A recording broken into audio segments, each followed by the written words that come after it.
If you know me, you know I'm pretty firmly against banning cards in Magic the Gathering formats. It's easy to view it as the easy way out, oh, I lost this card over and over again, this card is so good, and kind of give yourself an out without taking the time to really try and see if you can solve the problem, which is kind of the core game engine. But sometimes we hit a point where bans are necessary, however bad they may be.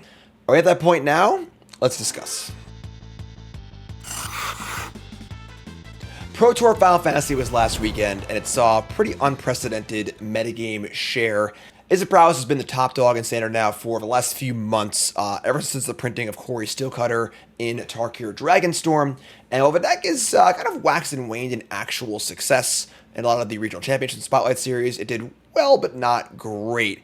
I come to a head here where the Pro Tour is the ultimate signifier of what the best players in the world think about a given deck. And at 43% of the field, pretty absurd play rate, one of the highest we've seen in a very, very long time. Pro Tour players clearly stated that this is the best deck and they are willing to play it.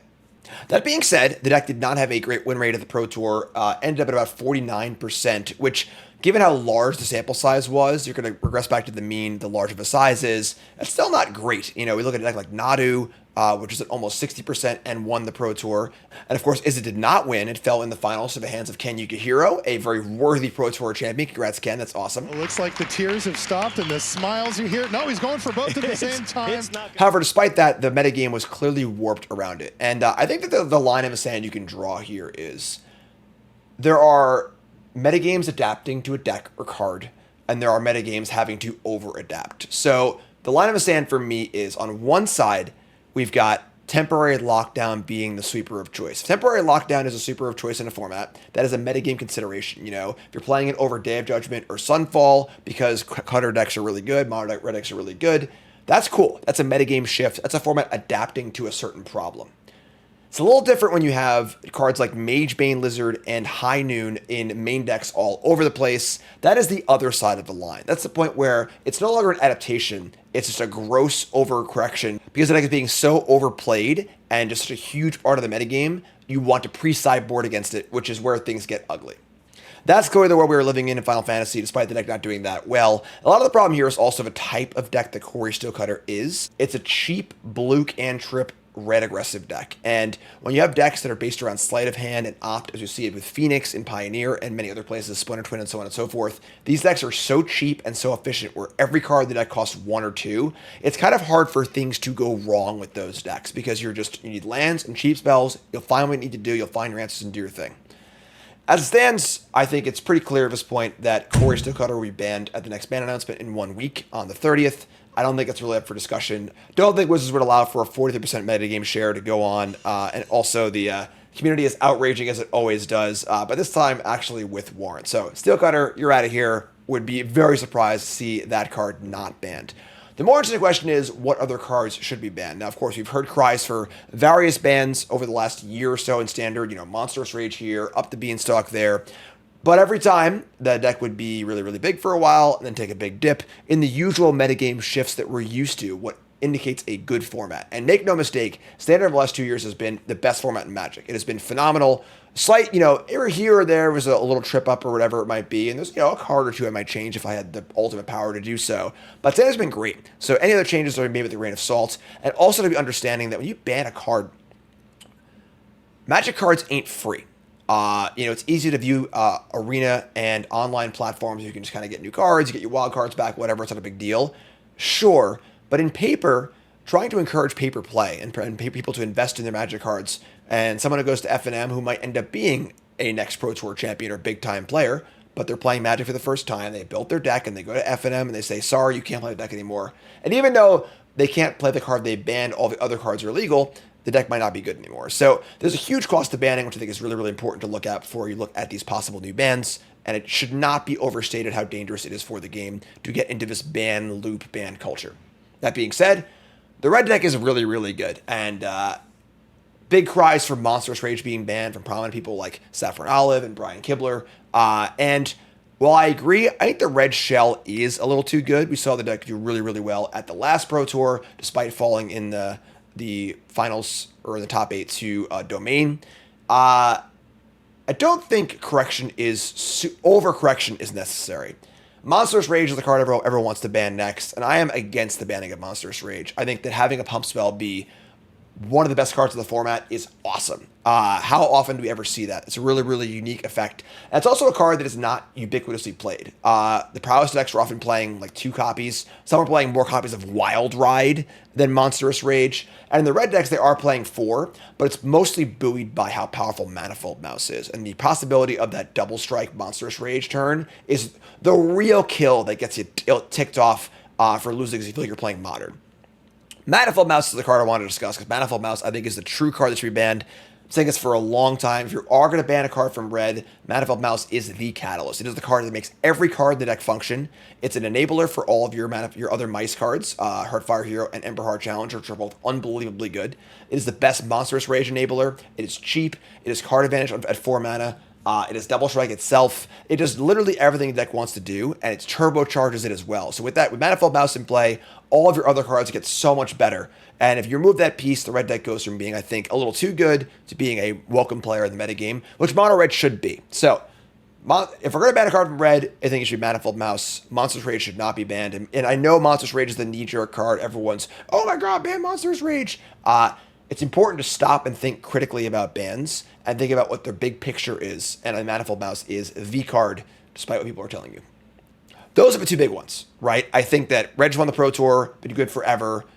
Cori-Steel Cutter, sure. Now the question becomes, how deep do you want to go?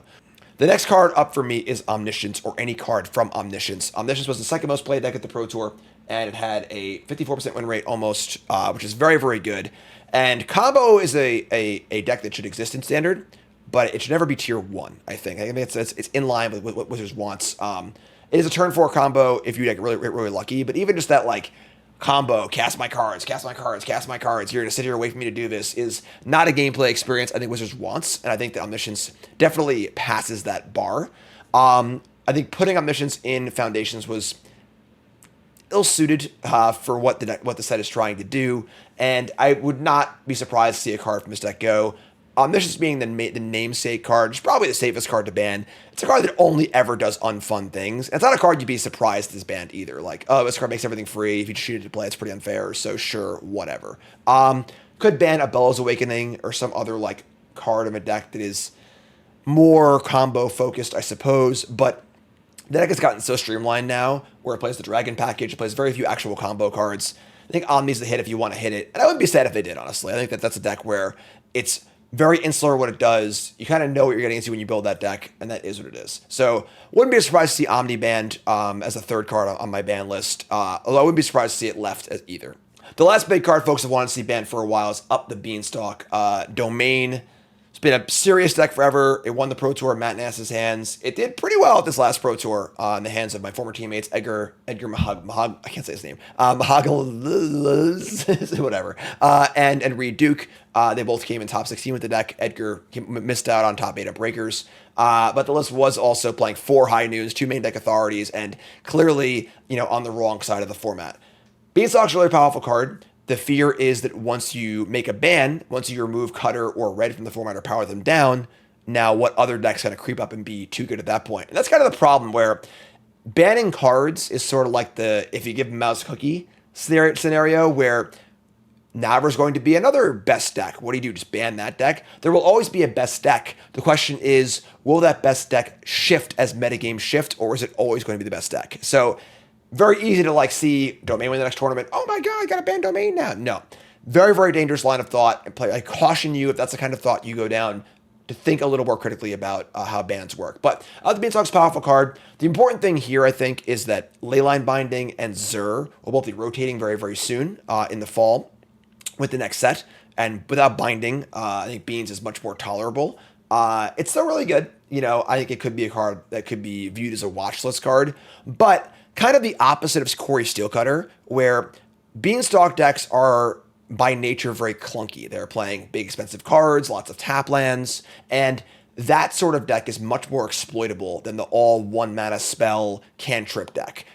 So the ability to find a way to beat it or find kind of holes that you can exploit is much greater, making a card like Beans much less necessary to ban. So I wouldn't be hyper surprised if they banned Up the Beanstalk 1 week from today, but I don't think it's necessary and not really prudent. There are a few other cards to consider, I suppose. Stormcatcher's Talent has been a major player in Standard now for quite a while, alongside This Town Ain't Big Enough, Hopeless Nightmare from the Pixie decks, even Stock Up. And Stock Up's its own separate thing, but all the cards I just mentioned, you can't ban cards like this. All right, folks. Yeah, they're good. They're annoying to lose to sometimes, but that's Magic. All right, some cards are good. You got to beat the cards that are good or play them. It is what it is. My last consideration here I want to talk about is the card Stock Up. And Stock Up was actually the most played card at the entire Pro Tour. It's played in like 60% of every deck in the format. And that is an unprecedented play rate, higher than the One Ring when the One Ring got banned. So why am I not calling for a Stock Up ban? Stock Up is a symptom, not the actual problem. The fact is that Stock Up is just really, really good in Cori-Steel Cutter decks, and it's really, really good in Omniscience decks, and it's also good in Control decks. And that's more of a problem with Omniscience and Cori-Steel Cutter, not the card Stock Up. Stock Up is a very, very good Magic card. It's a 3-mana sorcery that draws 2 cards. It's not particularly broken. It is not, Treasure Cruise or whatever else. It's just a good card for Control decks and blue decks looking to gas up or find the right cards. It is the enabler. It is not the problem itself. And I think Stock Up is great. And I think people aren't really saying to ban Stock Up, but I know the high play rate is a card that you could view as a concern. So in summation, Cori-Steel Cutter is gone. There's no chance this card is not banned. I would bet my life on it. A card from Red's got to go. I think it is probably Manifold Mouse. And then if you want to ban Omniscience or up the Beanstalk, I think that's okay. With Wizards kind of handcuffing themselves with these, only once a year ban cycles, which I think are stupid.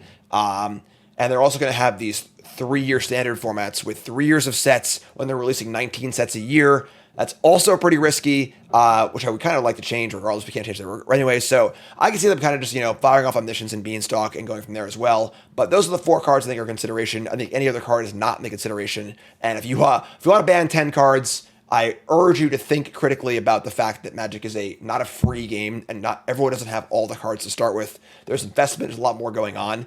And it's funny because for me, I would like it more. For me personally, as a content creator and a professional Magic player who has access to all the cards basically all the time, I would love it if they ban cards crazy. It would be much more fun to me to solve a new format every 2 weeks, but I also recognize how bad that is for the game and how unhealthy that is. So that's what I think. Let me know your thoughts in the comments. Like, comment, subscribe, and don't be lazy out there, all right?